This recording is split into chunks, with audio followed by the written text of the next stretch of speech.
So we're now going to turn to private international capital flows. I was tempted to divide it into the good, the bad and the ugly, but actually the bad is pretty ugly, so we can merge that bit. But we'll start with the good. What are the good private capital flows? And above all, this is foreign direct investment. Foreign direct investment brings two things. The most obvious is it brings money, but quite possibly the most valuable is that it brings organizational skills. Remember, the foundations of rising productivity are the scale and specialization that transforms the productivity of ordinary people. This is what modern firms bring. This is what poor countries are very, very short of, that organizational capacity to organize people in such a way that they become very productive thanks to scale and specialization. It's more complicated than that because the modern global economy is built around what's called value chains. Firms are not just producing something from raw materials and selling it directly to a consumer. They're in a chain of value addition. And so the typical firm will be doing one stage in a whole chain of adding value. If you remember, the example I took for industrialization was these things, buttons. Right? The button cluster, Buttonopolis. Right? Getting a firm to come in and pioneer a cluster such as a button cluster, that's really valuable. Good example of that, Bangladesh. If you remember, Bangladesh now has a huge garments cluster. That was started by some foreign firms coming in, just a few, and setting up production. They hired locals to work in the firms. Became evident very fast that this was hugely profitable and rather straightforward. And so a lot of the locals, even after the first year, left those firms and set up on their own. And so a huge spread of knowledge within the society by the imitation of those pioneer foreign firms. So that's good private capital.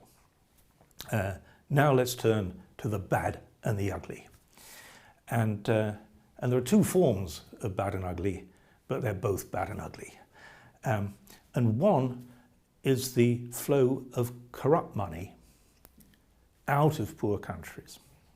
And how is that done? Some official takes a bribe and they don't want to keep it in the country. That's too dangerous. They want to get it abroad. How do they do that? They go to a lawyer, not in the country. The epicenter of where the lawyers doing these deals was London. Thank God it's just being cleaned up. Right? But what the lawyers do was set up what's called shell companies. Companies whose true ownership, what's called the beneficial ownership, cannot be discovered. So that's hidden.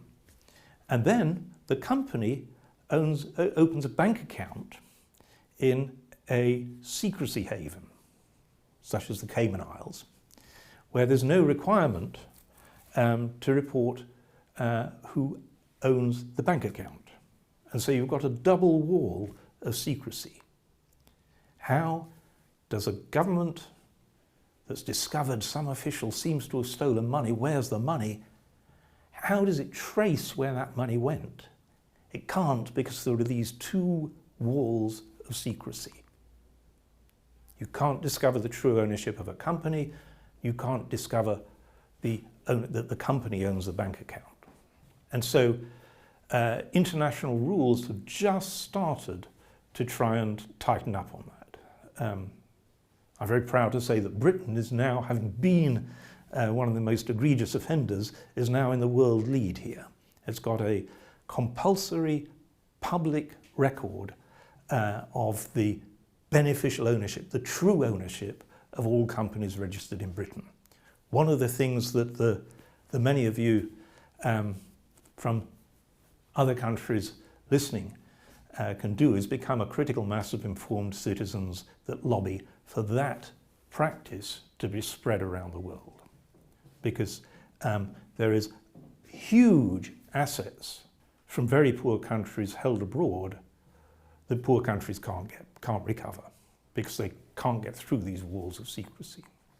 So that's one form of bad and ugly. The other form of bad and ugly takes us back to the struggle over taxation and the huge asymmetry between the capacities of companies and the capacities of governments. And the problem here is transfer pricing, where it is all too simple for profits to be moved from the tax environment of the poor country to some tax haven country which doesn't tax, which basically has zero tax. And remember, that's particularly important in respect of natural resources, because taxes on natural resources need to be relatively high because there are the rents that have to be captured. The resource extraction company, by dint of taking the stuff out of the ground and selling it and getting paid for it, is the custodian of those rents. But it's not the ethical owner of those rents. The rents belong to the people of the country. If we take these two flows together, the outflows of corrupt money and the outflows of money that should have been taxed but isn't, the latest estimate is that for Africa, it's losing $200 billion a year in those two outflows combined. Now that is about double Africa's public aid inflow.